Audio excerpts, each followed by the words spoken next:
Menyambut HUT TNI ke-79 pada 5 Oktober mendatang, Kodam 2 Sriwijaya memamerkan sejumlah alutsista sama beberapa kendaraan tempur dari seluruh satuan di Benteng Kuta Besar.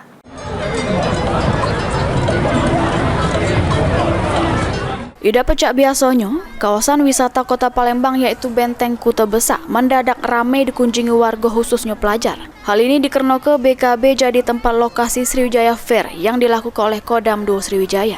Sejumlah alutsista milik Kodam 2 Sriwijaya sama beberapa kendaraan tempurnya dari seluruh satuan dipamer ke jero Sriwijaya Fair. Guna nyambut HUT Kodam 2 Sriwijaya ke-79. Kegiatan ini dilakukan guna dekat ke hubungan TNI, khususnya Kodam 2 Sriwijaya dengan masyarakat, khususnya generasi muda.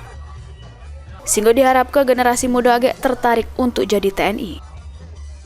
Selain itu juga, gelaran ini sebagai bentuk pertanggungjawaban TNI sama rakyat, karena seluruh alutsista yang dibeli berasal dari duit milik rakyat. Alutsista ini juga merupakan wujud ya pertanggungjawaban TNI kepada masyarakat, bahwa alutsista ini dibeli oleh uang rakyat dan kita tunjukkan dalam kondisi yang siap. Ya, jadi kapanpun alutsista ini digunakan. Selain pameran alutsista sama sejumlah kendaraan tempur, Kodam 2 Sriwijaya juga melakukan sejumlah kegiatan di HUT TNI ke-79 sebagai bentuk kedekatan diri TNI dengan rakyat. Firman Hidayat, PAL TV.